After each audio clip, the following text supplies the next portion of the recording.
يا ترى إيه هي نقط قوة وضعف منتخب بنين؟ أول حد هنتكلم عنه هو المدافع رقم 6. الراجل ده سيء أوي يا جماعة. تعالوا نبص عليه في ماتش السنغال اللي المفروض هيبقى شبه ماتشهم قدامنا. بنين حتى وهي مضغوطة خيارها الأول هو لعب الكرة على الأرض وبناء الهجمة. شوف هنا ازاي نص الملعب نازل يساعد وفي نفس الوقت الباك الشمال بيشاور له عشان يلعب له، ولكن الراجل ليه رأي تاني وبيورط زميله قدام ضغط السنغال. شوف هنا السنتر باك التاني قال لأ مش هديها لك عشان تورطني، وهو اللي عمل الباص لنص الملعب، وأصبح صديقنا رقم 6 فاضي تماما. ومع ضغط مانع عليه الراجل ما بيعرفش يلاقي زمايله وبيطفش الكورة وبيبوظ بناء لعب بنين. دي حالة تانية بعيدة عن مرمى بنين.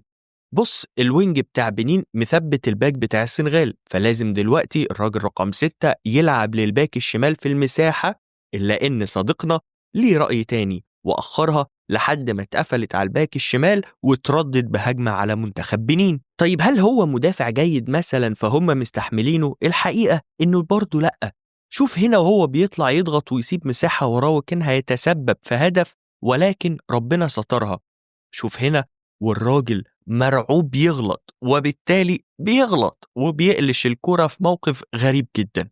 وتعال نشوف بقى إزاي تسبب في الهدف الثاني للسنغال.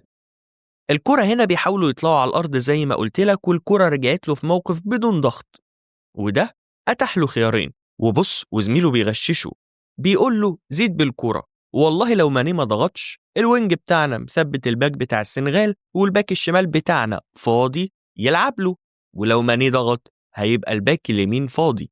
بس الراجل مصمم يورط بنين واستدعى ضغط السنغال وهو جوه ال 18 لسه، والموقف تحول ل3-على-3 قدام ال 18 بتاع بنين. ومش بس كده، ده راح مورط الباك اليمين اللي اصلا كورته على قده هو كمان وتسبب في الهدف. وبص بقى السنتر باك زميله بيقول له ما بقول لك زيد بالكوره وهو هيتجنن. واوعى تفتكر ان ده ماتش وهو مش في يومه وعدى، لا، جبت لك مثال كده واحد بس من ماتش الكونجو يوريك مدى سوء تقديره للكوره عشان ما طولش عليك. ده بعد كده هينقلنا للباك الشمال رقم 5. الراجل ده جيد جدا بالكوره وتحركاته قاتله، بس سيء دفاعيا وسهل يتلف بيه وبيعمل فاولات في أماكن خطر جدا، ومنهم على فكرة الفاول اللي تسبب في هدف السنغال الأول.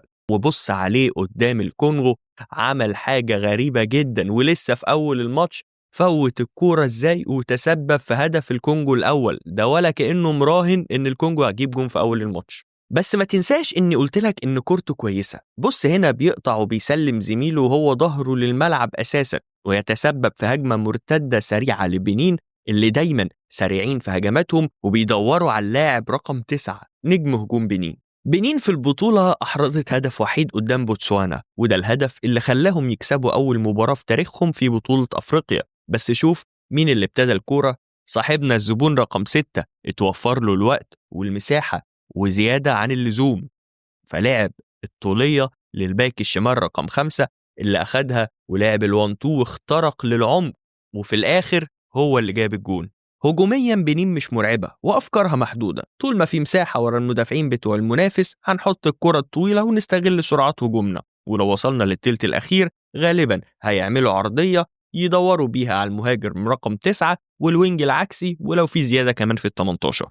آخر حاجة هكلمك عليها هي الكور الثابتة على ال 18. الناس دي بتشوت صواريخ يا جماعة، وفي الغالب بتتلمس للي هيشوت علشان الكرة تبعد عن الحيطة وربنا يستر وما تلبسش معاهم قدامنا.